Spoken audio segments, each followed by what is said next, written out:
Well, welcome to another edition of Ed Talks. I'm talking to Richard Berridge today. Richard is a long-term advocate of the build-to-rent sector and, more importantly, consults with a lot of the players in the sector. And there are one or two things I want to come on to with that. Before I do that, I'd like to thank the guys at Nicholas Van Patrick for letting me use their boardroom again to record in here in London. And thank you very much, Richard, for coming along. My knowledge of the build-to-rent sector is considerably less than his, which is why I'm talking to you here. And most of you who are watching this, when you hear about the build-to-rent sector, you will think of people buying big blocks of flats from developers and putting groovy people into them to live with full sky and a gym on site, etc., etc. But what has, I think, become more interesting as we've gone on is what is called the single-family housing part of the build-to-rent sector, which is where operators operate either small tranches of a development or individual properties pepper-potted all over the place. Now, I have very little idea of exactly what the size of this sector is. It's not big. So, Richard, tell us a little bit about how big the sector is and how the single-family housing sector fits into it, and then we can talk in a little more detail after that. Thanks, Ed. So it's good to be here. I haven't seen you for a long time, so it's always good to have a chat with you. So the build-to-rent sector as a whole, and let's use build-to-rent as the umbrella term, is about 130 operational homes at the moment, and most of that is in metropolitan areas. So, when you say 130, you mean these are the single-family housing, or these are total? That's the whole lot. Out of that, about 15,000 are the single-family homes. Okay, when you said 130, you mean 130,000? 130,000. 130 homes. People might go, what the hell are you bothering to talk about this for? Okay, yeah. Good. That's smaller than some people's. Okay, so 130,000 in the sector, in the build-to-rent sector, as multi-family homes, or whatever you want to describe them as flats, and 15,000 single-family homes. Well, about 115,000 overall, 115,000 as multi-family. 15,000 is single family. Okay, so it's still quite a small sector, isn't it? It is quite a small sector, and it's institutions are a little bit like sheep in a way. I shouldn't really say that because they're going to hate me for it, but they do follow each other down the track a little way. And also getting to scale is a little bit easier when you buy a block of flats which has got 500 flats in it, as opposed to buying single family homes which may have a size of about 60 homes or something like that. So what has been stopping people buying the single? I mean, we discussed this, and obviously if you're buying a pepper-potted single family home portfolio, they could be pepper-potted all over the place. So is that still one of the major negatives?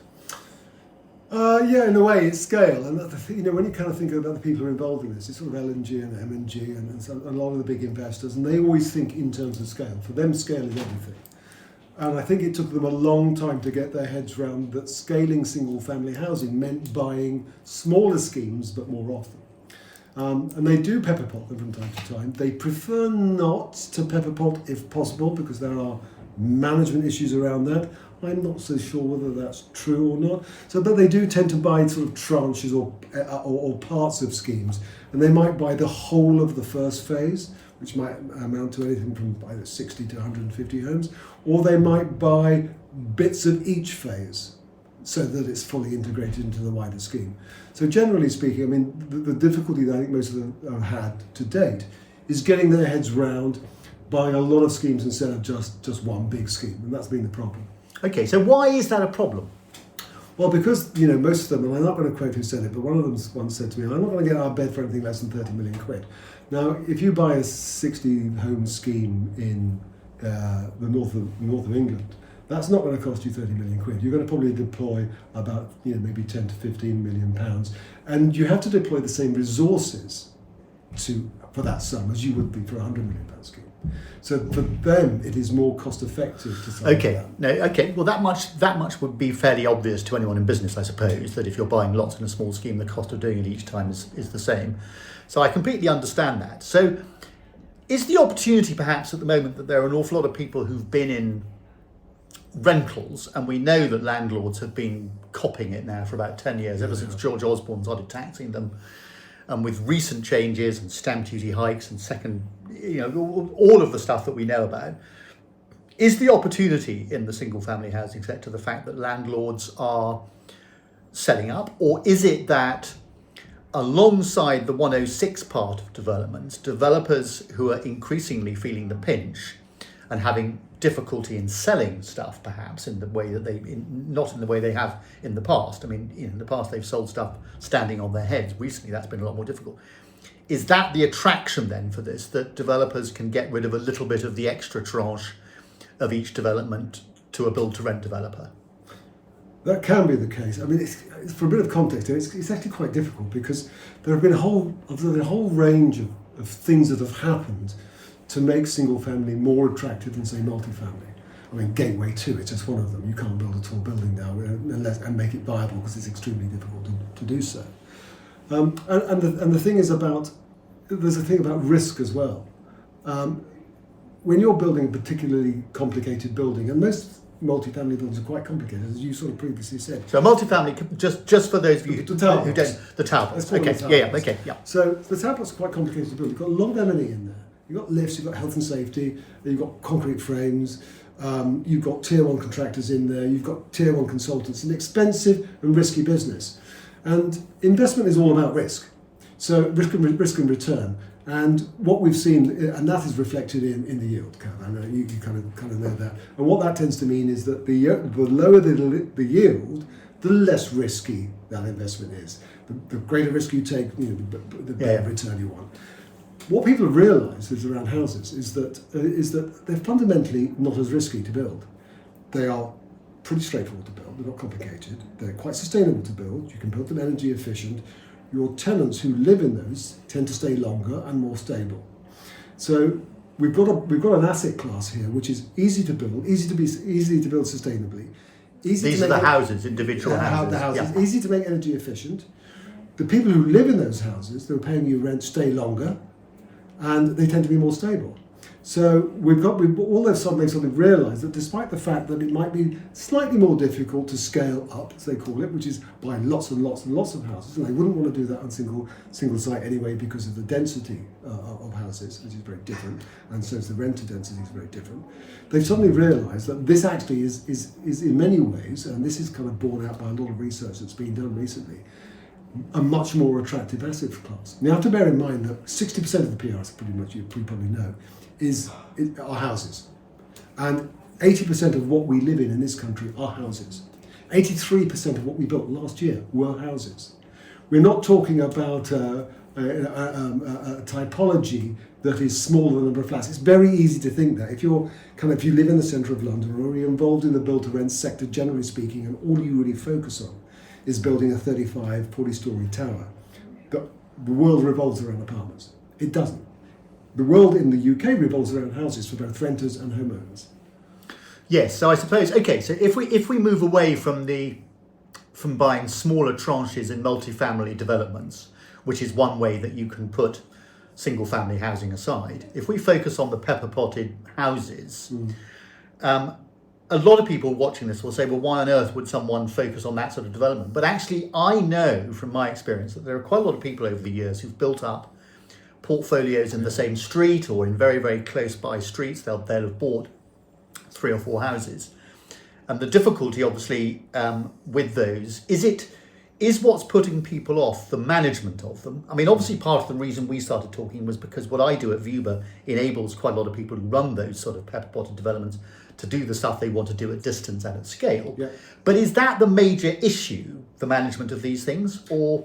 That was quite a significant piece early on because if you bear in mind that the way that the build-to-rent sector got traction initially was in the urban space, and frankly, what would happen is that the operational manager would, generally speaking, with all the amenity within that building, sort of take up sort of house within that building, and everything would be managed in-house within that sort of hermetically sealed tube. Everything was there. When we first started talking about single family housing, people would start to talk about, well, how on earth are we going to manage it? We're not going to be anywhere near there. Our base is here, and also they're all over the place. And how are we going to get people to mend the taps? How are we going to get people to ensure that everything is done on time and in a timely way? How are we going to manage the estates? And they didn't really consider, or they didn't feel that there were solutions out there. At the time, and I think that's kind of more of an ideology thing around the sort of multifamily piece or the big blocks. And I think there wasn't some thinking around. There was some general thinking around how difficult that was going to be, and they weren't considering enough the solution. If I go back to the global financial crisis, and what happened in the United States. There were some really big companies like Invitation Homes and some others who spotted an arbitrage opportunity to buy really quite substantial tranches of mortgage defaults houses, which they did do, and that is called single family rental over there. And they did this, and they bought hundreds of thousands of them, amongst themselves. And the issue there was, and I keep pointing out to people over here who keep sort of saying, well, it's going to be very difficult to manage this block of, 15 houses in this village, is that those tranches of mortgage defaults weren't all bunched together. They were all over the place. In terms of, they were your ultimate pepper pot everywhere. And they managed very successfully to manage those buildings because they, Americans, whatever you say about them right at the moment, are solution driven. Yeah. And they'll say, we'll figure out a way to do this. Yeah, always have been. Okay, so again, moving away from the tower blocks and the multifamily housing, and certainly my experience is that the average landlord, as I mentioned earlier, owns more than one property. So, and as a lot of them are getting out, is there not an edict from on high, but you've got the BPF and various other organisations under which build to rent sort of takes as its umbrella. Is this beginning to be recognised by some of the overarching organisations as a good solution? Yeah, I mean, you mentioned the BPF. That's one. So I was on a call with the BPF only a couple of hours ago, and this was single family was one of the topics. But there's also the Association for Rental Living, ARL, and they've been championing the build to rent sector now for about 8 or 9 years now. So there are sort of sector specific bodies who are very specifically involved in build to rent. And if you look at the BPF, for instance, one of their main roles is actually to speak to government. So government are also taking notice around build to rent, and they're taking notice around also single family particularly. And the reason for that is that they have, as we all know, some quite big ambitions about building more homes. And that's a difficult task. And we all know that we're probably way down on where we should be. This year have been building fewer homes, or 2024 we've been building fewer homes. And it's kind of, how do you kickstart that? How do we get to where we're going? And single family particularly is extremely comfortable amongst other tenures. It's one of its sort of unique pieces. If both you and I have probably bought investment properties in London over time, and we've sold them, and the investor says to you, is it a broken block? I don't want a broken block. I want a block which I can manage in its entirety. I don't want a few of them have been sold off. So you can't do that with the multifamily, the big towers. It has to be one per thing. But single family actually is quite comfortable with that. Whether it's pepper potted or tranches, whatever, it works quite well within a multi-tenure environment. And that's quite interesting, because that gives you a much richer community. And it also means that single family, if the investor comes in an early stage, what he's looking to do for any house builder, whether it's regional or SME or national, is take maybe that early stage, de-risk that early stage, get that infrastructure built. And once that is done, it doesn't matter how big the scheme is. It could be 60 homes and they might take the first 20. It doesn't matter, or it could be much bigger than that. You've got single family then that is, as far as the government is concerned, is an enabler. And that's really quite interesting. Although it's only 15,000 homes at the moment, the great thing about single family is there is nowhere really it can't be built. We can build it from Land's End to John O'Groats. You can't do that with multifamily.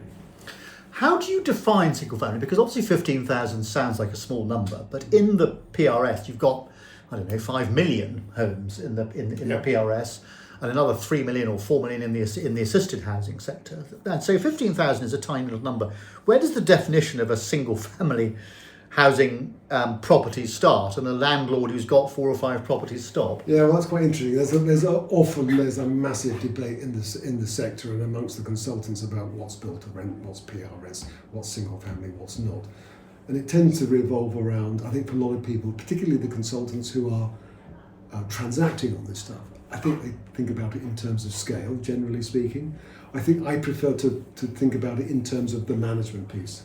So if the management piece is professional, you've got the professional operational managers who are thinking very clearly about what do we do to go the extra mile here? What's our customer service piece look like? How are we thinking differently? That would define it as an FS. For me, it would a little bit more. And what we've seen now, have seen some, particularly single family, is much more accessible for agents generally, and those agents who have been quite with a bit of foresight. A lot of them, especially some of the bigger ones now, and some of them, slightly smaller ones as well. They've begun to see that they've got a new homes department, they've got a block management department, they've got a lettings department, they've got all the skill sets that can help them manage these schemes.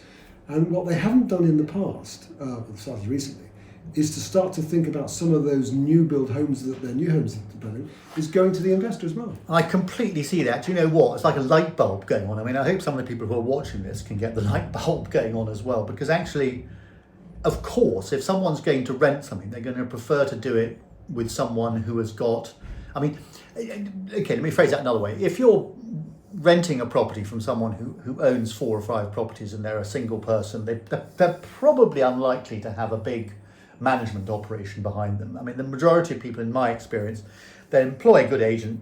Yeah. When I was at D&G, I know a lot of our people at Douglas and Gordon had multiple properties, and we did it for them. But we weren't what I would describe as experts in the area. We weren't looking necessarily at the long-term viability of those particular properties. Yeah. And a build-to-rent SFH operator is more likely to be looking longer term at the value. So many people in the PRS landlords are just-in-time type landlords.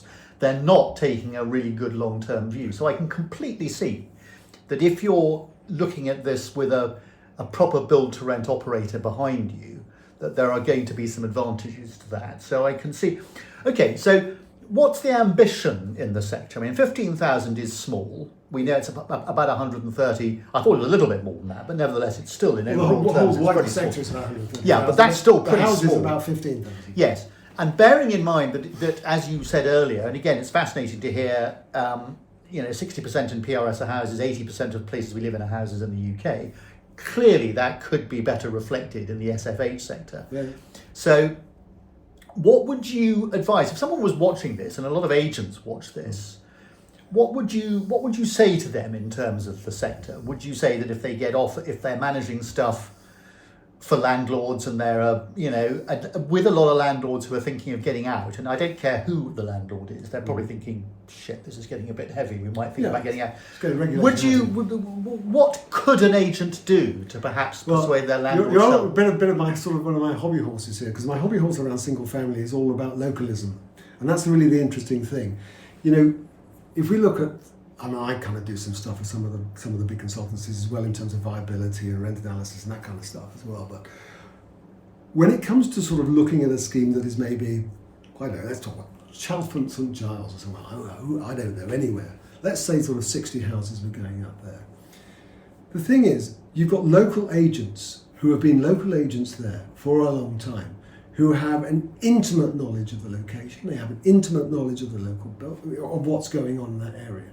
And that's the sort of knowledge that they can use in order to start to help the investors of any size decide on the viability of that scheme. Because these people have got no local knowledge.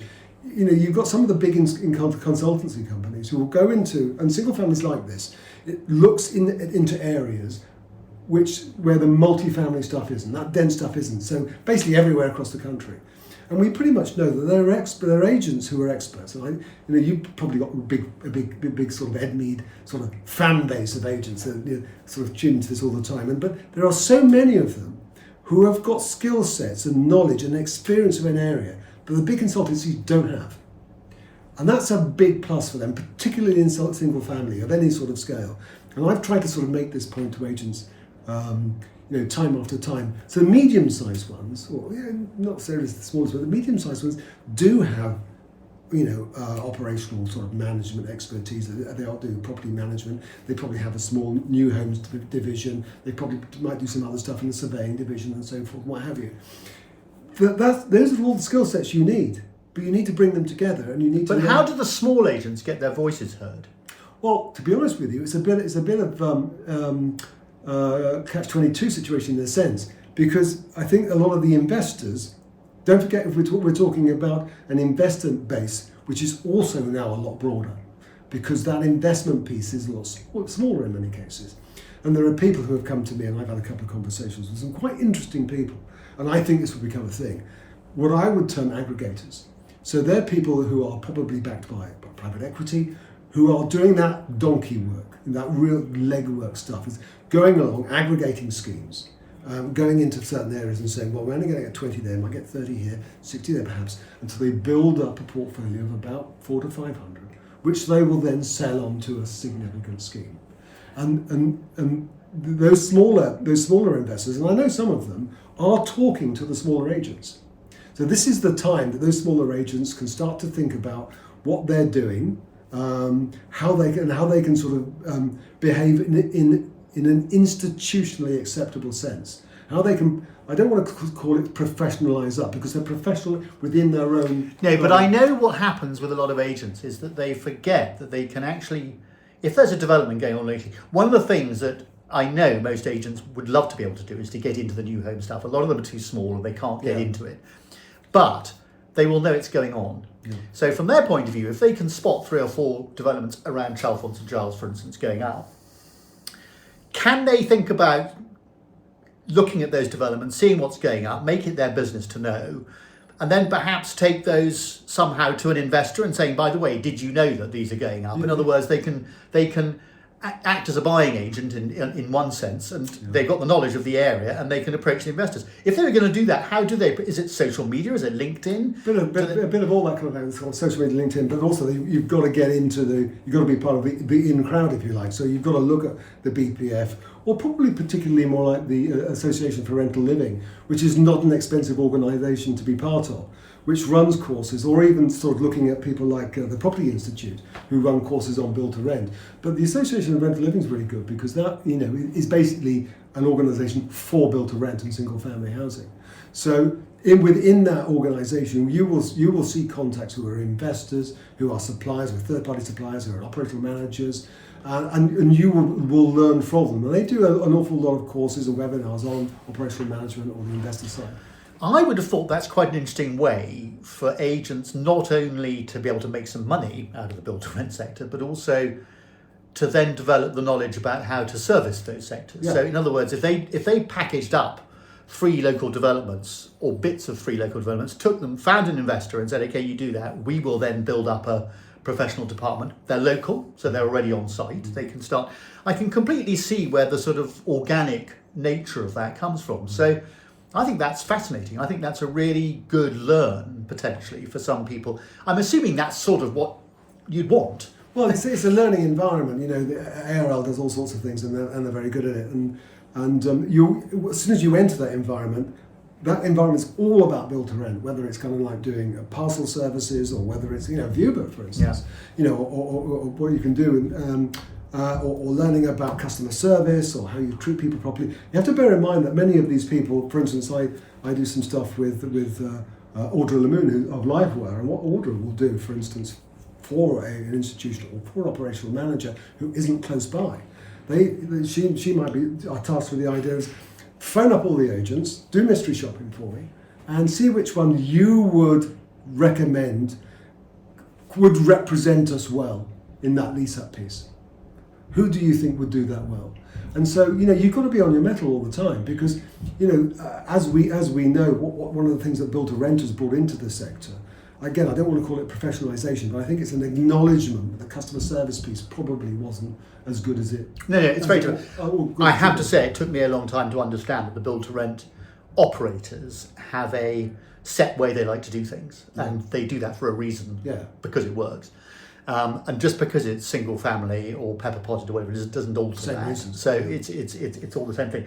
Okay, well look, we've been talking now for 24 minutes. I think that's more than enough. Personally, I've learned a lot from that. Right. I mean, thank you, Richard. I really do think that there's an interesting thing for agents here to perhaps think about looking around at developments locally, looking at it from a different way, rather than trying to get at the investor, not at the investor, at the builder, or the original landowner and saying, can we be your agent, which is the way they tend to look at it. If they come at this from a different way and try and look at developments locally and see whether they can then go and find someone who would want to buy those and they can then manage it, that's a big win. So I think that's been fascinating. I think a lot of people who are looking at this might be slightly shocked by how small the sector is. But as you say, quite a lot of it's down to definition, but it certainly is growing. I know my business is beginning to grow into that sector. Yeah. And I think there's an extra turbocharging coming in from the fact that there are a lot of landlords, some of whom are bigger, who are going to be thinking, shit, we want to get out of this. This might be a way of doing it. So again, for agents to look at that and wondering what they might do with those portfolios. At the moment, most people would be thinking, okay, well, we'll sell them individually. But actually, they might be missing a trick. Yeah, it's interesting. I think that, the viewer business particularly, I think, sometimes you go on to people and you talk about, they talk about how they're going to manage and we can't get over there, or we can't do this, or how are we going to do inventory, how are we going to do this, and we go, oh, God's sake, guys, I mean, come on, do your research. It's certainly possible to do that, and it's not difficult. And the great thing, I think about your business particularly, and I was a viewer at one time, and very quietly, I wanted to understand how it worked, and I thought, well, I'll do that for a little bit. I didn't know that. There you go, very crafty, yes. So I was a viewer at one time, and that was interesting, and I kind of thought, the people who sort of do it, because you vet them really quite rigorously, and you've got DBS checks and all that kind of stuff, and so when you've got people representing you and institutionally, one of the things you want that customer journey, and this is something we talk about all the time. That customer journey has got to be peerless, because they've got to want to stay, they've got to trust. Yeah. And part of the ethos about the build-to-rent sector is how do we make the PRS a better place? And that's not trying to be sort of like really sort of snotty about it. That's saying it wasn't good, we've got to make it better, and everybody's got to be involved in it. And what I see from the smaller agent's point of view is that if they kind of realise that rental journey has been a bit rubbish to date, and they can really up their game, they're gonna really be some very, very successful people, because the institutional sector is coming at a pace. There are billions of pounds of equity now waiting to come into single family housing. It's all about supply. They can't get supply fast enough. You kind of look at what Nest has done with Berridge, and I think the else has done. I can't remember the other third party is there. But that's thousands of homes that they want to do. Well, there you go, guys. You heard it from Richard. Okay, there's a huge opportunity here, and I think it's one you can grasp. So I really hope some of this has helped. If you've got any questions, which I suspect one or two of you might have, I'm very happy if you want to get in touch with me in the comments underneath. You probably know Richard anyway, maybe, but I'm very happy to pass you on. So Richard, thank you very much for your time. Yeah, that's a pleasure. Good to see you.